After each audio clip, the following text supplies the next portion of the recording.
Olympic bobsledder Johnny Quinn. Johnny Quinn. Johnny Quinn. Johnny Quinn. Do our words matter? Absolutely. But friends, it's our actions that speak louder. I got stuck in my bathroom, so I broke this bathroom door down. Hey friends, Johnny Quinn here. I'm going to share some tools and frameworks that I learned in professional football and the Olympics that transition over flawlessly to the marketplace. Collaborate, work together, find a way to get the job done with the current resources available. There's no room for distraction.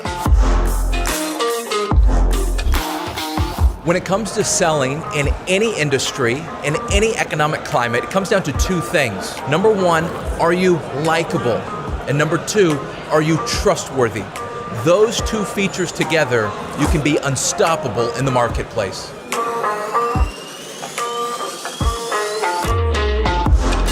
You want to talk about exponential growth? This is how you blow it out of the park in the market.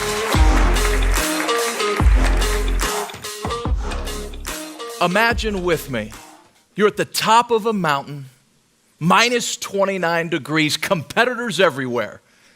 You get to the start block, you strap your helmet on, there with your teammates, getting ready to push a 500-pound machine down an icy mountain, going 80 miles an hour with no seatbelts.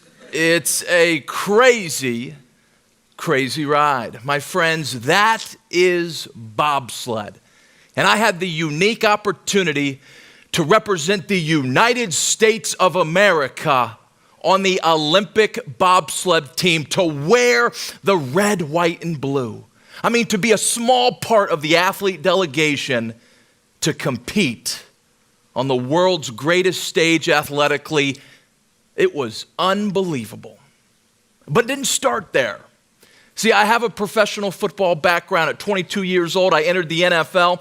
I signed my first deal with the Buffalo Bills.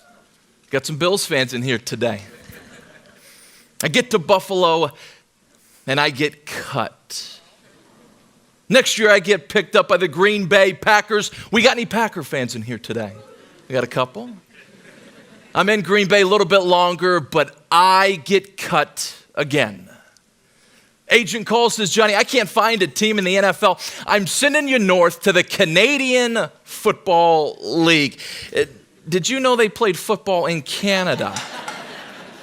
I had no idea. I go to the Saskatchewan Roughriders.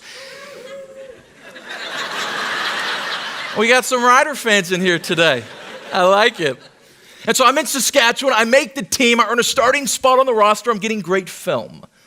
It's only a matter of time before my agent gets me back on track. I score my first professional football touchdown. I mean, to cross that end zone as a pro football player, it was unbelievable. And then 1 week later, I blow out my knee, torn ACL.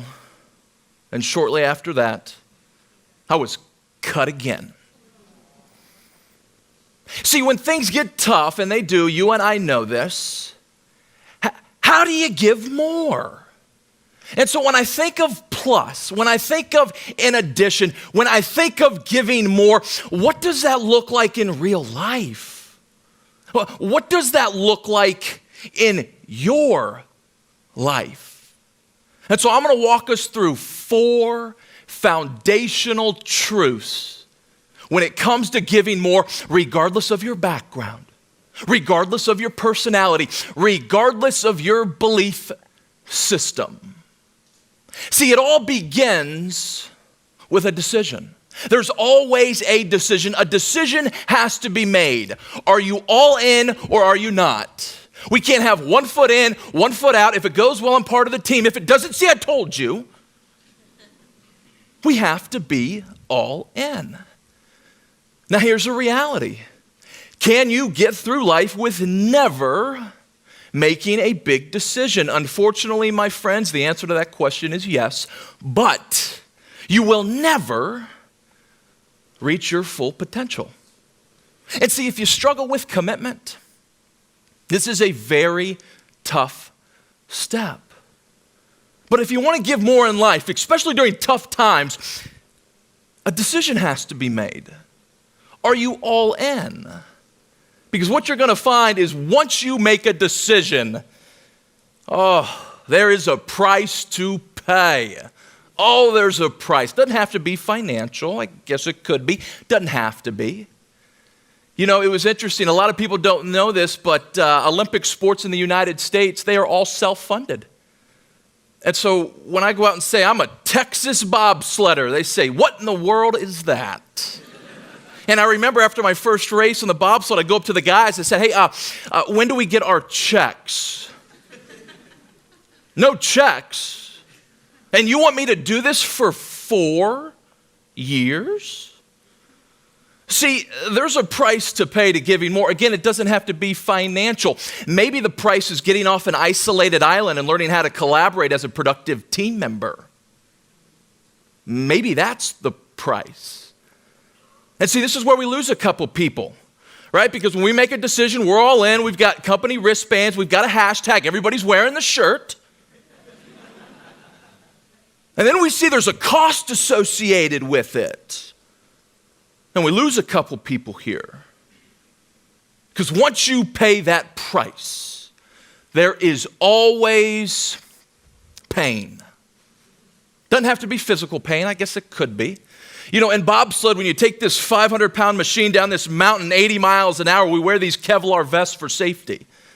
I've had 8 crashes in my career. I don't want any more crashes. They do not feel good. But after getting up the 9th time, I became a United States Olympian. See, there's going to be pain involved in your journey to giving more. I don't know what that is for you. But here's where we lose a lot of people. Because it hurts. See, it gets too tough. Not knowing that we were on a linear progression of giving more. Because at the end, there is always a reward. Always. See, it might not come when you anticipate, right? It might not come the way you think it's going to come.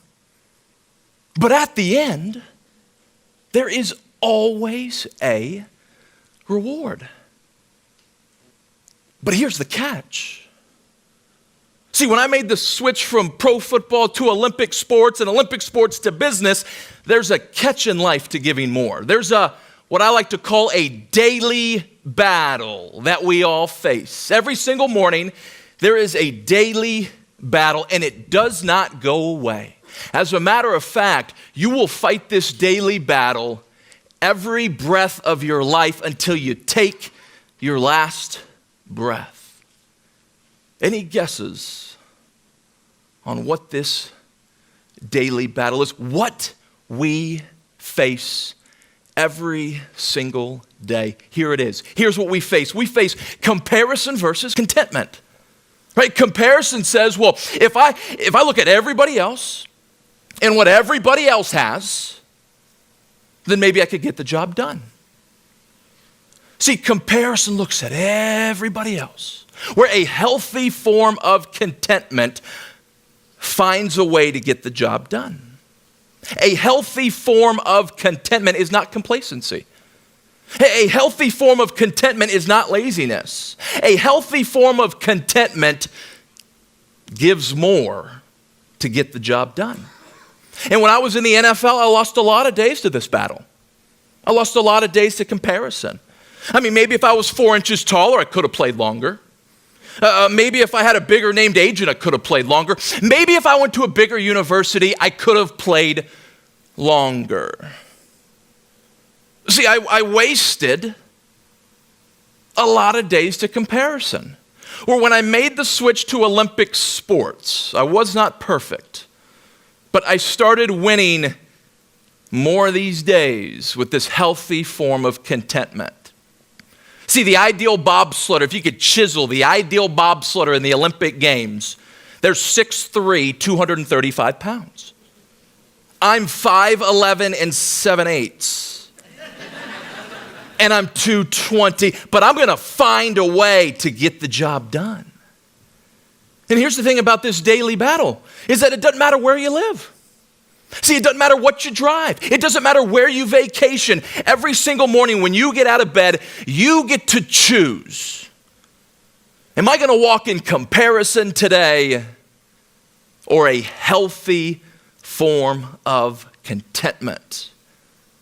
And that's a choice.